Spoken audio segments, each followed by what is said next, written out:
Yeah, what's up for a nightcap? Chill, you know, kick back. Welcome to the Nightcap. It's your girl, Carolina Sanchez, and we got a very special guest tonight. She is part of the Fox Soul family. We've got Dr. Chanda in the building. Hey, y'all. Welcome, welcome. You've been part of the Fox family for like 4 months now. Yes, I'm so excited to be here, and it's been amazing so far. I love that. Okay, so it's Paging Dr. Chanda. Yep. Every Thursday at 6 p.m. Yep. Okay, so what do they get from the show? So from this show, when viewers tune in, they'll be able to talk about mental health or learn about mental health, focusing on topics that are related to pop culture. Oftentimes we find that people are uncomfortable with talking about mental health because there's such a stigma associated with it, a lot of shame associated with it. So my goal has been to make it relatable. We all experience it, so let's talk about it in a fun way. In a fun way. And Yes. I mean, I saw some snippets, so I Okay. know you keep it fun. So what you think? You What keep you it think? relatable. Okay. Like, I'm like, damn, that really is a mental health issue right there. Yeah. And we're going to dive into those Okay, issues okay. and many of them. But let's get to know Dr. Chanda. Yeah. All right, so what is your practice? How did you get into making this show? What is your end goal? Yes, so I am a psychologist by trade. So basically that means I study human behavior. A lot of the work that I do revolves around therapy. I do have my own practice where I'm still practicing, still seeing clients. A lot of times, focusing on populations that are young adults as well as adolescents. That tends to be the population that gravitates towards me oftentimes, focusing on their anxiety, focusing on depression, how to talk to parents, how to manage day-to-day stress. And so my ultimate goal is to provide healing and wholeness to everyone. And the practice is one way that I do it, but I feel as though having a specific show related to that will allow me to be able to do that to the population overall. Absolutely, yeah. Yeah. This is not just the people sitting Exactly. in your office. Exactly. It's now Right. millions. Right. Yeah, come on, millions. Come You on, gotta baby. speak it. Yes. Fox Soul. Period. Okay, so obviously you became a psychologist, but what led you there? What drew you to be interested in mental health and like exploring our behaviors as people? Yeah, so I always had an interest in wanting to help people. I just didn't know in what capacity that was. And so I'm going to go a little bit spiritual for a second. on. So Take us to church, So doctor. yeah, you know I'm going to take you to church. So, I was telling you all backstage that my parents are pastors. And so in our church, there are like a lot of prophets, a lot of visiting pastors will come through, and prophets are basically people who hear from God and they're able to tell you about your life. And so throughout my lifetime, I will say I got the prophecy that there is healing in my hands for at least 10 times, right? Throughout my lifetime. And so I really see that as like purpose that was following me. So when I received those prophecies, I didn't really understand it at the time. But then when I started to go into the field and wanting to help people, I'm like, okay, this makes sense. And I started to be drawn to mental health and drawn to helping people. And it just became a wrap from there, and the rest is history. So then you went to school and you're like, I'm gonna help people. Yes, yes. And going to school to be a psychologist takes a lot of dedication. Child, I've been in school for 11, 12 years? Yes. So it's not for the weak. It's not for the weak. It's not for the weak. It's definitely something that I say you have to have a passion, a drive for it. And because I had that drive and I really wanted to impact the community, especially the Black community, that's what really kept me going. All right, and the difference for people who are unaware at home, what is the difference between a psychologist and a psychiatrist? Yeah, that's a great question. So a psychiatrist is someone, we're pretty much individuals who function in human behavior and mental health, but psychiatrists are able to prescribe. And so as opposed to a psychologist, we do therapy, we do assessments, measuring IQ, providing IQ tests. You know how when you see on the movies where they hold up the ink blot and say like, what is this? We do that. Really? Yeah, that's a real life test. It's a real life test and it works? Yes, it does. It measures personality traits. Interesting. Yeah. That's the Rorschach. The Rorschach test. Yep. For people who like The Watchmen. Yep.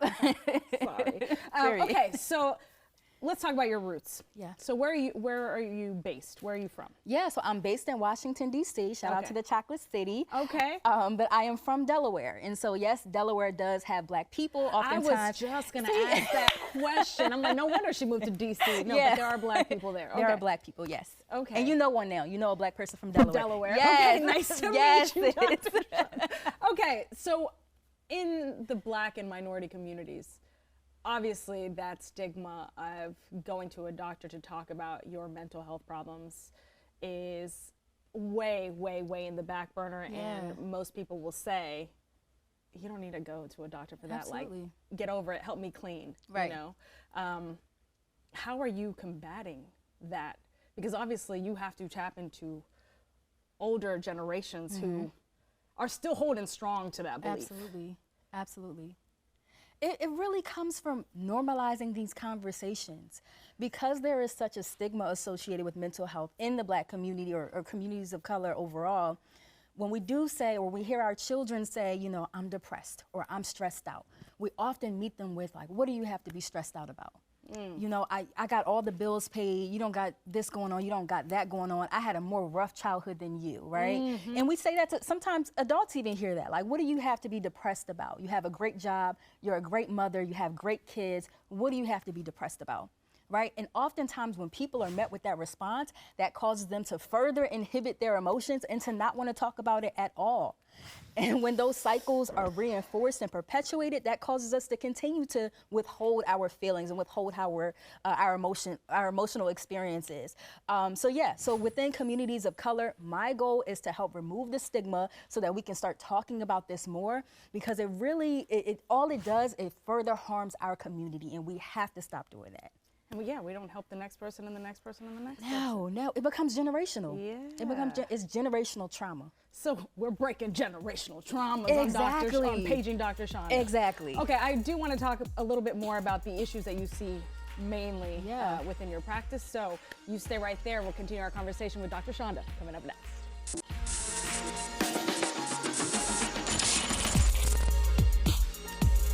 Welcome back to the Nightcap. We've been talking to Dr. Chanda, who is the host of Paging Dr. Chanda on Fox Soul. And we've been discussing mental health issues in the Black and minority communities. All right, what are the main issues you've been seeing, at least more often than not? Yeah, a lot of people come to my practice when they're experiencing stress, depression, and anxiety.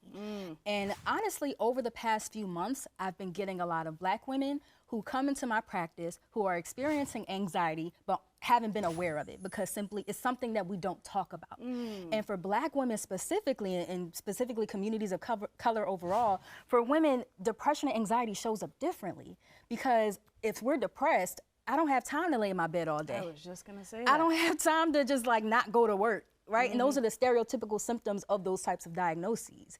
So I often say Black women, like women of color, we don't have the time or the space oftentimes to feel.